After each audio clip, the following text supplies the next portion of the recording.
Technology.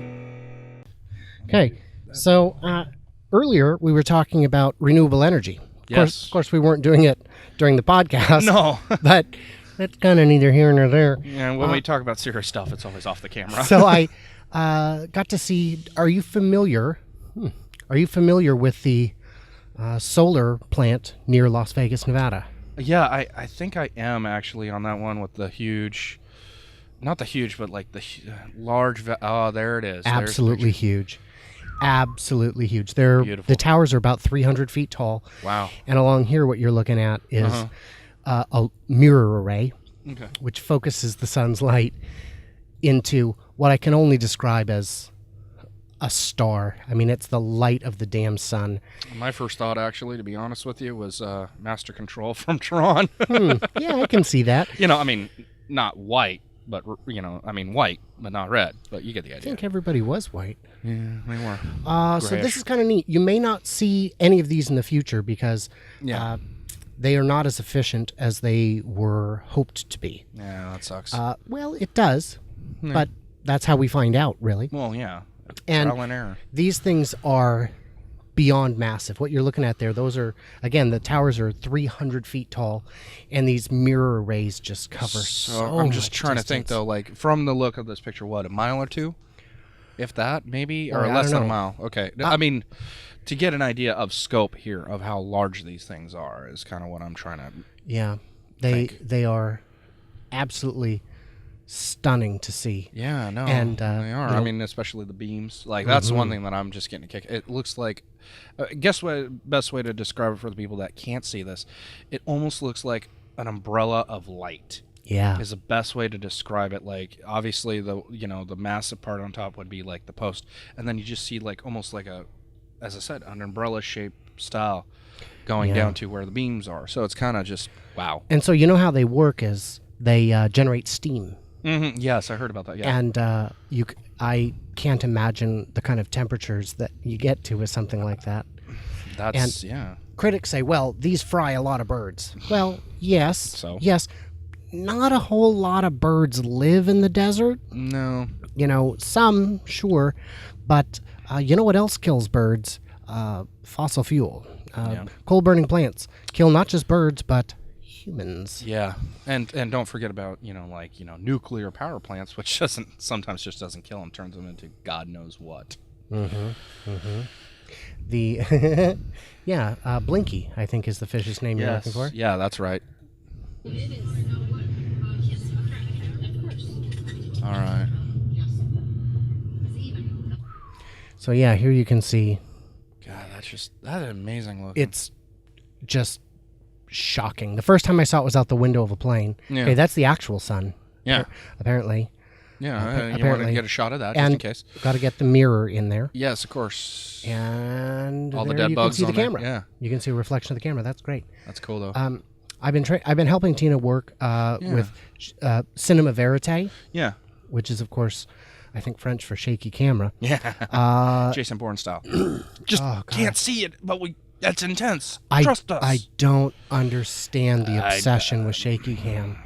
I only get it in certain circumstances, like Cloverfield. Okay, you get in the idea of that rush, Even terrified. that, but when you want to see people beat the shit out of each other, I'm not sitting there like bobbing my head up and down, going like, oh, what. So yeah, again, looking at the sheer scale of it it's just staggering. Well, and also my thought too is, a couple years down the road, they can make these suckers more efficient. And on top of that too, it's like, okay, these are the first trial runs. I mean, it's like the first, combustion engine compared to a combustion engine today would be nothing. Right. The efficiency of early engines. But there's practical limitations to how much you can efficiency you can get from steam. That is true. It's pretty challenging. Yeah, and also they do take up a lot of space. But then again, I mean, at the same time, I'm like, okay, the deconstruction on something like this would be pretty minimal. And on top of that, too, a lot of the equipment can be reused for other things. So, I mean, to me, I don't think of that as a waste. It's like, okay, we tried this, and then now, all right, this isn't working. But hey, these solar panels that are still efficient, let's retrofit them for something else.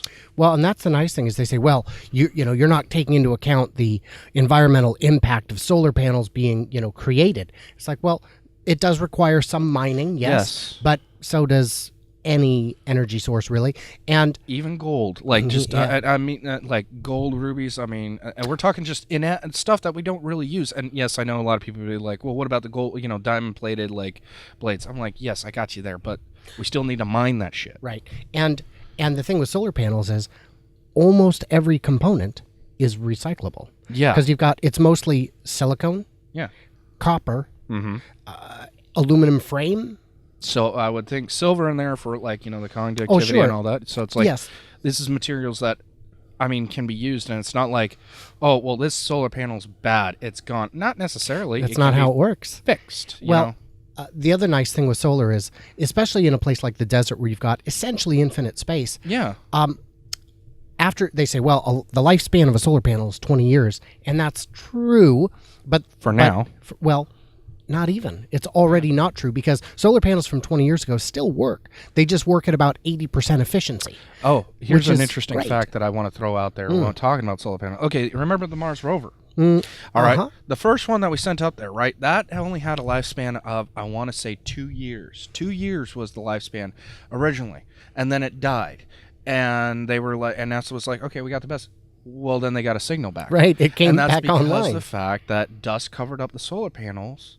And then the wind blew it off, recharged, and it's still being used today. I mean, they're actually still using that little bugger to keep exploring because it's still going, and this is past its life expectancy. Well, I think its life expectancy was 76 days, something like that. Yeah, NASA's got their shit together. There was a fun one. There was a satellite that went offline because there was a short circuit. And the battery that had short-circuited continued draining and draining and draining until the battery reached absolute failure, at which point the short circuit was eliminated and the backup battery kicked up, and years after the fact, the damn thing popped back to life. Yeah. It's like, it's kind of funny how that works out, and that's why, I mean, even as Jay Leno said, because I was watching a really cool video of him. I find that hard to believe. Yeah. Oh, but go ahead. Yeah, when he was, because he was rebuilding like his steam cars. Yeah. And you got to understand when these, he was like, hey, last days of the old are always better than the first days of new because like these steam cars that were built in, I want to say, I'm going to go with like 20s. I'm going to say 30s, teens, but yeah. Something like that. They had push button starters on these suckers. Huh. You could just click and just sit there, and then start it up instead of having to go out there and literally rotate the crankshaft to get the a combustion engine running. And what would happen if your crank kicked on you? You probably bust your arm. That's right. Literally, it would literally break your arm. Yeah, because you got all that force coming back at you. Right. You've got whatever horsepower your engine has directed into your arm. But yet the steam power car, of course, just nobody really. I didn't even know they exist until I was watching that on YouTube. And it's he's got antique electric cars as well. Yes, and he loves them because they're so simple.